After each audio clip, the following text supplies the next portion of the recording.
All right. Good afternoon, everyone. Good afternoon. And thank you all being here today, this afternoon. As you can see, B360 is a wonderful new location here live at the Inner Harbor as we announce our summer youth engagement strategy. And I'm so proud to be here with so many of our partners, including our elected partners and Council President, Councilman Gray, Chair Bullock, Councilman Blanchard, as well as Deputy Commissioner Jones, Director Mavronis, Dr. Sandalisis, Commissioner Simmons, Representative for the Liquor Board, and all of our community-based partners who are here with us today. As always, our goal this summer is to keep our young people safe, connected, and engaged. And we are continuing to make tremendous progress in making Baltimore safer, not just for our young people, but overall. Just in case you didn't know, that as of this morning, both homicides and non-fatal shootings are both down 30% from this time last year.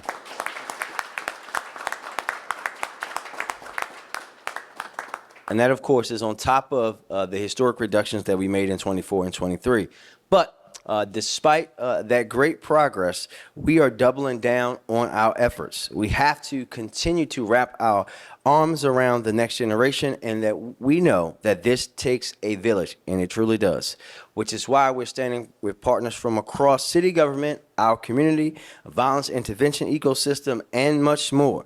Because this year, we're building on our approach from the past 2 summers, combining proactive ground-level engagement with programming that helps young people enjoy their summer and allow them to reach their full potential. Last year, thousands of young people across Baltimore took advantage of programming and summer employment. Our youth engagement staff had more than 500 positive ground-level interactions with young people. And for those who don't know what that means, that's young people who are out late night in spaces that we know young people congregate and shouldn't be in late night. Have to decode that for folks. And during that time, the number of youth shooting victims decreased 66%, and aggravated assault victims dropped 31%. But for those of you who know me very well, you know I'm not one to let good get in the way of great. And we have to continue to have a all hands on deck approach this summer.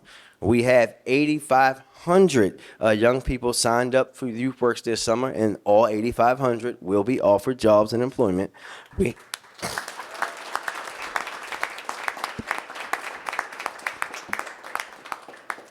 know there was much more demand, but if you didn't see my video, I was very serious about the deadline. So everyone that came on April 6th, 7th, and 8th, no, you have to apply by the deadline. We have 12,000 seats in Summer City Schools programs, thanks to Dr. Sandalisis and a great team there. That's across 10 district programs, 29 literacy-focused programs with opportunities from pre-K all the way through 12th grade. We're going to be standing up more Rock the Block parties across Baltimore this summer. We have 42 summer camp sites through recreation and parks. We will again have midnight basketball, Be More Night Hoops, and of course our team parties at Druid Hill Pool. And we'll be extending hours at 9 recreation centers throughout the city until 11 p.m. every Friday and Saturday from June the 20th through August the 16th. And those centers include Middle Branch, Rita Church, Greenmount, Edgewood Lyndhurst, Lakeland, C.C. Jackson, Cahill, Robert C. Marshall, and Madison, also known as the Dome. I'll repeat that list for our members in the press. Middle Branch, Rita Church, Greenmount, Edgewood Lyndhurst, Lakeland, C.C. Jackson, Cahill, Robert C. Marshall, and Madison, also known as the Dome.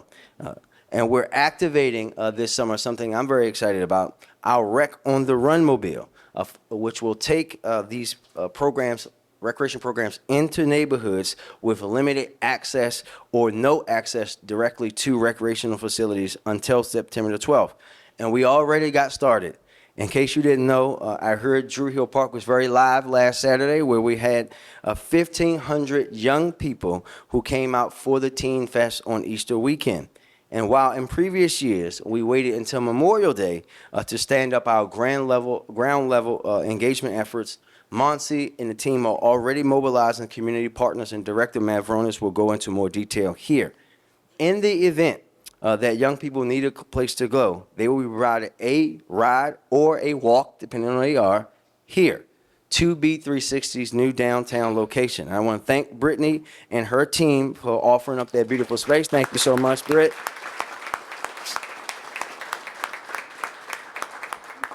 This will serve as our Youth Connection Center, where young people can connect with staff and resources as they await a pickup. And when their guardians do come to pick them up, they'll receive a calendar of summer programming information so they can learn more about engagement options that are safe for their young people and deter them for future curfew violations. This strategy reflects our values. We're not just criminalizing our young people for simply being outside and being black. We're limiting unnecessary youth interactions with law enforcement, and we're also ensuring appropriate accountability for our young people, parents, and guardians if they are engaged in behaviors that put themselves and others in danger. As always, our approach will be informed by data collected from past activities and what we learn every day on the ground. The team you see up here and in front of us is committed to making sure that every single young person in Baltimore has a safe, productive, and fun summer. And with that starts the helping with folks find information about that programming. So we created a new site where you can find programming info and register, which is very simple, www.bemorethisummer.org. No E, B-M-O-R-E, thissummer.org. I also want to recognize two of our partners who are helping dozens of organizations across the city offer summer youth programming. Baltimore's Promise for facilitating roughly $2.5 million to support youth programming through the Summer Funding Collaborative. Let's give them a round of applause. And the Baltimore City Children and Youth Fund, who just announced that they are stepping up to support more than 40 organizations with a $2.9 million investment in the Summer Funding Collaborative. That's $2.1 million more than they previously announced. And that's on top of over $600,000 in direct investments to support grassroots organizations and expand summer arts programming. So let's give the Children and Youth Fund a big round of applause. Last, but certainly not least, I want to encourage our young people and everybody, because I plan to have a little fun this summer myself too, to have fun, but more importantly, to be safe this summer as the weather gets warmer, and we'll catch you all outside in summer of 2025. And with that, I will now turn it over to Director Mavronis.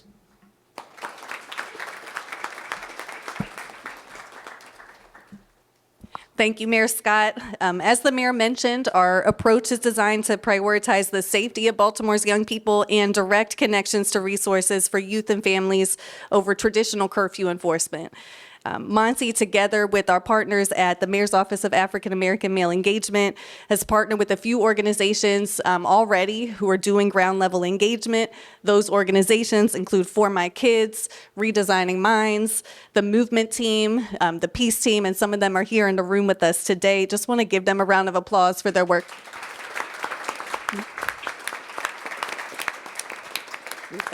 Like the mayor said, our goal is to engage positively with Baltimore's young people and encourage them to be safe. We want all of Baltimore to enjoy their summer.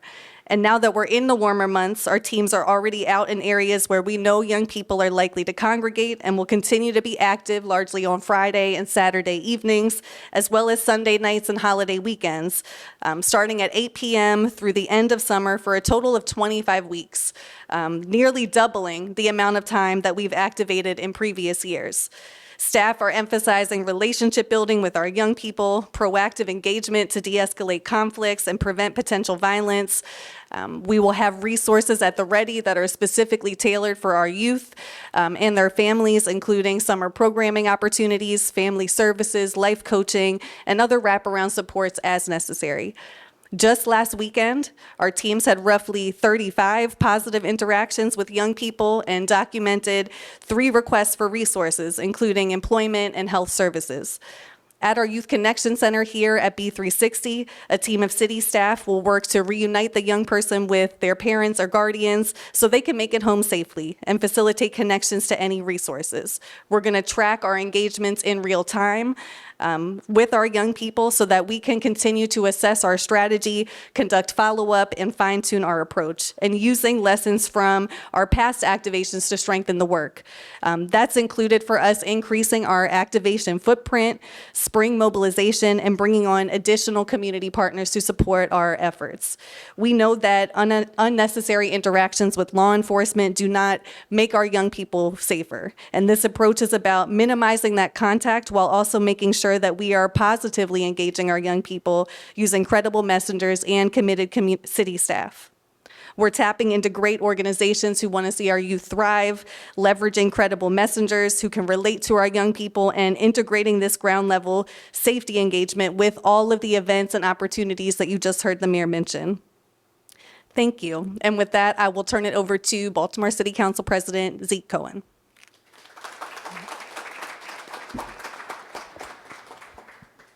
Thank you, Director Mavronis. Thank you to Dr. Santelises. Thank you to my partners on the Baltimore City Council, Councilman Blanchard, Councilman Gray, and our chair, Chairman Bullock. Could not think of a better education chair than an educator, and someone who knows this business through and through, has sons of his own. Come to think of it, we are all dads up here, and that's a beautiful thing. I also have to thank our mayor. And I want to say this. I started my career as a teacher in Sandtown, Winchester, in Freddie Gray's neighborhood. And I taught at a time when it was the tail end of zero tolerance. And what I saw was a relationship between our children and law enforcement that was broken. What I saw was young people leave school and, in some cases, get thrown up against the police car, have their backpacks checked. It felt more like an occupation at times than it did like a normal, healthy childhood. And what I am so proud of, and I was reflecting on that this morning at the Board of Estimates, is we have a mayor who gets it, that we are not going back to zero tolerance. We're not going to treat our children like they are enemies of the state or in some sort of occupied space. And what is beautiful about Baltimore right now is that when we talk about our young people, we do so with respect and with love. And let me be clear, respect and love also at times means tough love. And I want to be clear to our young people, Doc, there are activities that we do not want you to participate in. Do not show up in a big crowd late at night with alcohol or drugs or anything that could put you or other people in harm's way. Respect yourself, respect other people. Being accountable is key, and we will never walk back on our commitment to accountability. But what we also have in this gathering today is a commitment, and the mayor laid it out, a real commitment to opportunities for our children. And to me, that has been the thing that in the past, Baltimore has fallen short on in a big way. And I am grateful to every community partner, Baltimore's Promise, Brittany, the Children and Youth Fund, all the folks that are in this room, Eric, the Peace Team, the folks that are on the ground doing the work in partnership. And I want to conclude by just telling a quick Baltimore story. So a few years ago, we got an idea to, for the summer, try to pull in some of our cultural institutions and have them be part of the summer plan. And so we put out an all call to the aquarium, to the Science Center, to the museums, to the BSO, and we said, hey, would you be willing to step up and bring in some young people on Fridays for some hours for free? And what was so Baltimore about it, and what was so beautiful about it, every single institution said yes, unequivocally. Not a single one said no. Now, some said, look, we can only do 4 hours or 3.5 hours or whatever, but every single institution stepped up. And to me, that is so emblematic of what I love about our city, which is that Baltimore does love its young people. When we ask, people say yes. And we don't always ask, but right now you have a local government, you have a school system that is working in true partnership with our cultural institutions, with our nonprofits, with our youth-serving organizations, and we are seeing the benefits. And the mayor mentioned the historic reductions in crime that we're all experiencing. We need to keep that up. And what is truly going to keep that up is when people have opportunities to thrive and excel and be their truest selves. So with that, again, really just grateful and honored to be a part of this gathering. Looking forward to this summer. Even more cultural institutions will be part of our Field Trip Fridays programming. Grateful to get the great partnership from city schools in that work. This is what it looks like when a city unites together for its young people. And with that, thrilled and proud to introduce my friend, our chair of the Education, Youth, and Older Adults Committee, John Bullock. So good afternoon, everyone. It is truly a beautiful day. It's beautiful outside, but it's also beautiful here inside. I have the privilege and honor of representing Baltimore's 9th District. And for those of you who don't know, that's west and southwest part of our city. It's also not lost on me that we're inside the headquarters for B360. And the fact that there are young people from West Baltimore and Southwest Baltimore and all parts of our city who find their way down to the Inner Harbor to do something positive, to do something that's also going to give them the skill sets and the capabilities to be successful in life. Brittany saw what some people look at as a challenge and found a solution. And that's why we're here today. We're about solutions. A lot of times people can mention some of the challenges in our city, some of the things that they want our young people to do, but here we can find some solutions. You know, I stand here, yes, as a council member, and yes, chairing our Education, Youth, and Older Adults Committee. But as you know, I'm also a proud father. And if you see me run out of here in a little bit, that's to pick up one of my young people. But I will also say, as the mayor recognized, one of my young people is also a youth worker, so part of 8500. So I'm looking forward to him getting out and being productive this summer. But oftentimes we talk about the summer slide as it relates to education. I see Dr. Santelice is here, and I know I'll be turning it over to her as well. But again, we have to think about what do we do in terms of education. I'm an educator. I'm a father, right? So I think about safety. I think about opportunities. I think about we don't want people to lose that ground over the summer. We made so many gains, so many positive gains on the educational level. We don't want our young people to lose that. But also we want our young people to be engaged in productive activities, physically productive activities. I know the mayor likes to hoop. I know the mayor likes to run. Both of our sons are running track, right? So we have to make sure they're doing something outdoors and being engaged. But I want to double back to also why we're here and why B360 is so important to this conversation. Some of you know about the challenges we faced, and many of our older adults will complain about some of the things that are happening in the community. But then how do we shift it into a positive narrative? The gains that the mayor talked about earlier this week and today, those are not by accident. That's by intentional work. And that work doesn't stop. We have to have that commitment with our resources for our city. So we think about our philanthropic partners. We think about the coffers of the city that have contributed to this cause. But again, this is not just a one-time event. We look forward to doing this increased work over the years, summer after summer, and seeing some of those reductions in the negative, but also those increases in the positive. So again, if you can't tell, I'm very excited by the work that we're doing. And I say we, because we're doing this work collectively.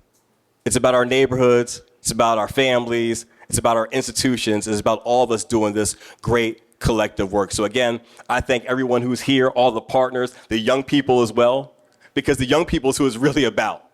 And those young people, I'm talking to you guys, you guys are replacing us at some point. That's what we want. And so in order for that to happen, we need to make sure you're prepared for that next step. So God bless you all. Thank you for being here. Looking forward to some increased dialogue. I believe I'll turn it over to the city school CEO. Is that right? Yep. Dr. Santelice?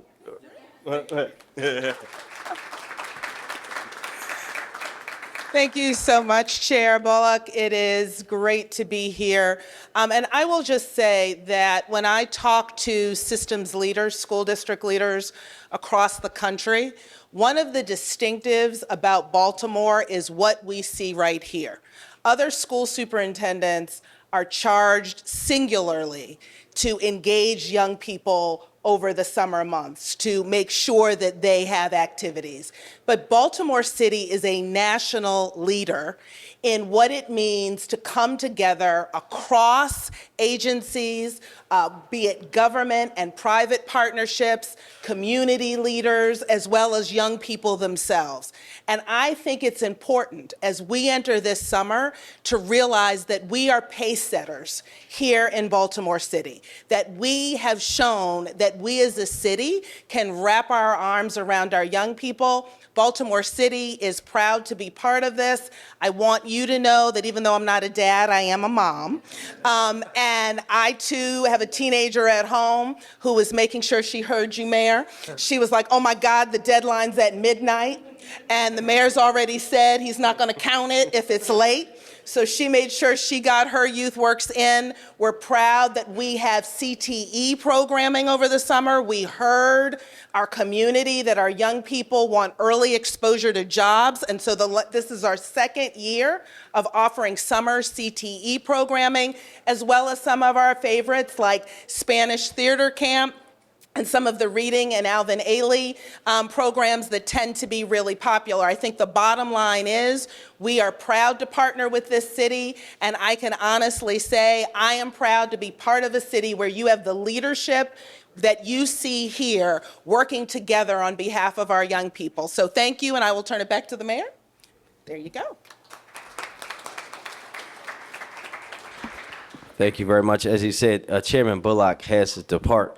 He has to go pick the boys up, and his fellow Hamptonite, my fellow Merville Mustang, who's our son's track coach, he's very particular about time. So we have to make sure that we get there on time so he does not make us run more in practice. But thank you again all for being here. Dr. Santelice, before we take questions from the media, myself and Councilman Gray and some others were just reflecting about how different it is now in the summertime in Baltimore, because when we were coming up, you either got into one of the Rec and Parks camps if you were of younger age, or if you were in Youth Works, you cut grass or made sandwiches. Those were the options.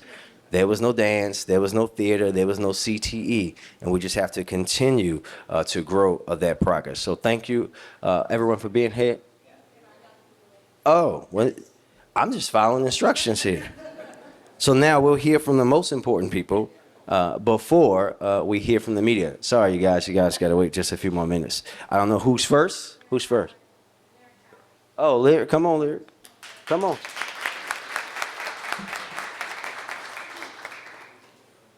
Okay. Hi, my name's Lyric Howard. I'm currently a student at Western High School.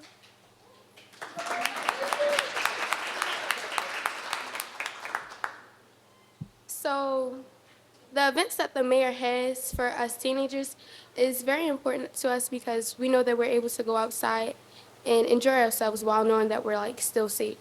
So a few weeks ago, Miss Noel, she had came to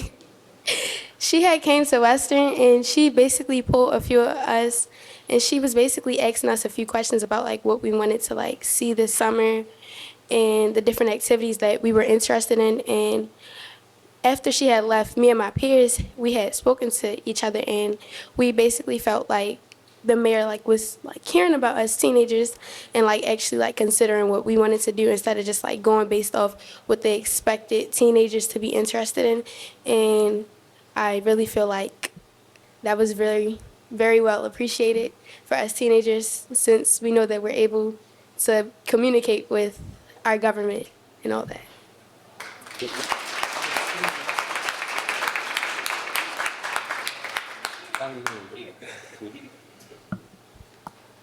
Come on, Q. Good afternoon, y'all. I'm kind of shy. How y'all doing today? So the Team Fest that I think all of you guys saw the past weekend, it was with me and my brother right here, Jordan, Q Reckless. To be honest, our objective, wow, thank you, Auntie, Miss Noel, as she just mentioned, Lyric just mentioned prior to that. Our objective, chill. Our objective is really though, honestly though, our objective is really to connect the teams because like Mayor B. Scott said earlier, the game is different. I don't know how old you guys are. I know you guys are older, but we don't do ages here. So, but I'm 23 years old and I know when I was younger, we went outside. So like now today's kids is all on TikTok. So our objective is to like not kind of distract them, but to relate to them more, like to give them something a little bit different. That I know when we were younger, that was outside. They're more on the game, so text messages is easier to connect with them. So our objective is to give them something that to have for this summer to connect with them and make sure everything is good. So we appreciate y'all for y'all help, giving us the opportunity to connect with the youth. Being a liaison, I think, is what my auntie mentioned. So. I don't know all those scientific words, but I'm trying my best here. So we appreciate y'all, though, and we're going to get this done this summer. Thank you.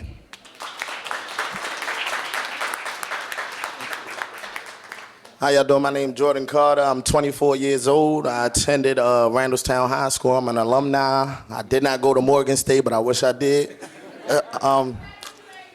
Yeah, no, for real.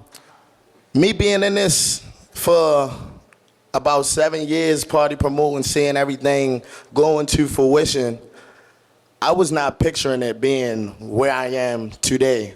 I wouldn't have been able to do it without Fathom Got the Juice, Tremaine, Miss Noel, and especially Mayor B. Scott. It's just, I can say thank you now for everything. I wouldn't be here. I wouldn't have been on TV.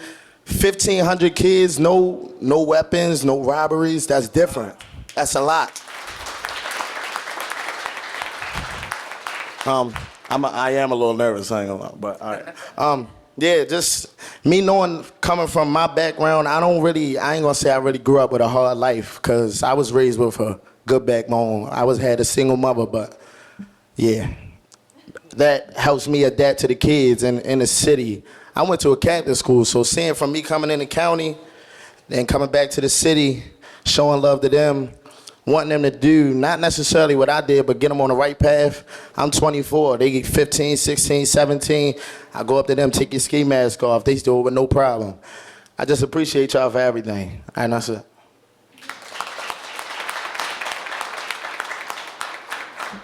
Thank you all. Q, I never thought I'd see the day that you were afraid of a microphone, and you could have kept the Randallstown High thing to yourself. Don't go around telling a bunch of people that.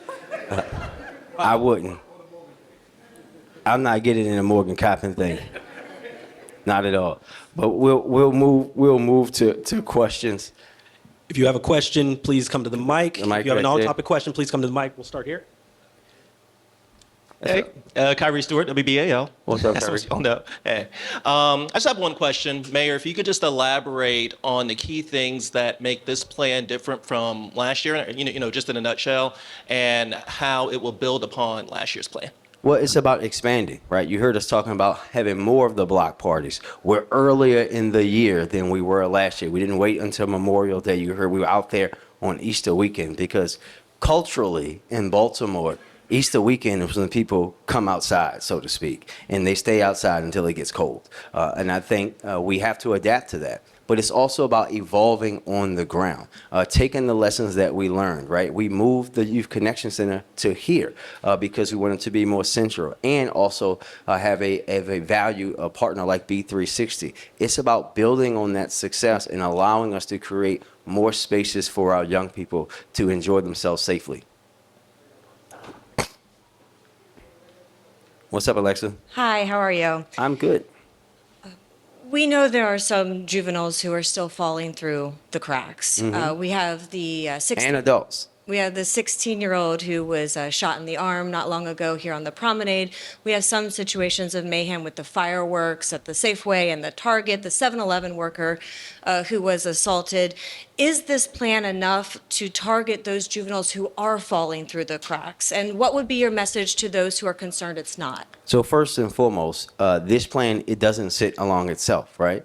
This plan is one part of our plan to continue to reduce violence and crime in Baltimore, which everybody knows, is down into historic levels. But we're going to go as far as we need to go within the means of the law. And what we always have to be reminded of, right? And if my grandmother was sitting here today, she will tell me that I need to remind everybody of one thing, that when you're talking about young people in particular, it starts at home.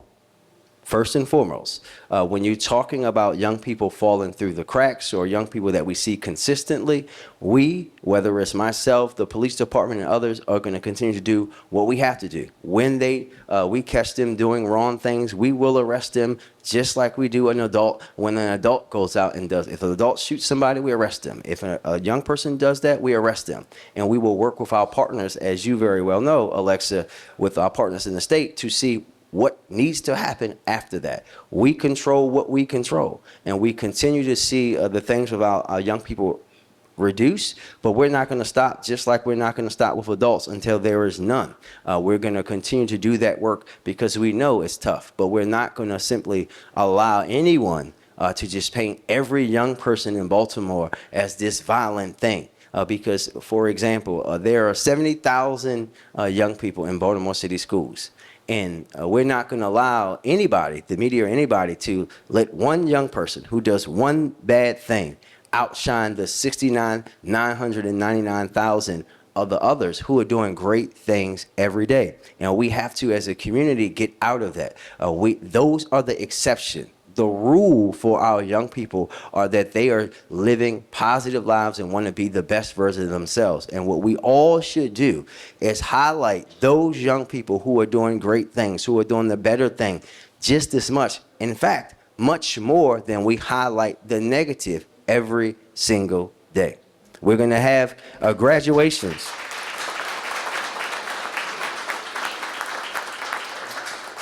And in a little over a month, we're going to start to have our high school graduations, where myself and Dr. Santelises will be in competition about who goes to the most graduations. And we will be talking about hundreds of young people from Baltimore who will be graduating, going to college, right? Many of them are reaching out to me saying what schools they got into, how excited they're excited to go, and how they can't wait to be on their campus. Those are the things that are happening every day. And while we acknowledge what's happening with some of our young people, we never seem to hear over and over and over and over again about those who are doing the right thing. Are you satisfied with DJS? Am I satisfied? I am. I think the DJS is moving in a much better position than they were 3 years ago or 4 years ago or 5 years ago when before we had a change in gubernatorial administration, had been pleading everyone to understand how broken those systems were. And we're going to continue to work with the governor, the secretary, and everybody else to continue to make those systems get better. But our relationship with them from a BPD standpoint and from a city standpoint is much better today than it has been in the last 4 to 5 years. Hi, Mayor Carson Swick from The Sun. Hey, Carson.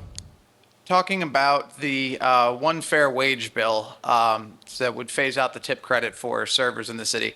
Occurred to me, obviously, you were here with Council President Cohen today, who is against this, and with Councilman Bullock, who sponsored it. Do you have a public position on this yet? I have not. I haven't talked to the council president nor the chairman about the bill. The city council will do their due diligence, and when they go through their process, then it will come to me to make a decision. But as you can imagine, with all the things changing in the world, with DOJ ending grants to support violence prevention and domestic violence work in this country, my concerns are at a higher level than a bill that hasn't even had a hearing yet, right, Mr. Council President? So they will go through their process, and then it will come to me. Thank you. Thank you. Senior, anybody in the back? All right. Thank you, everybody.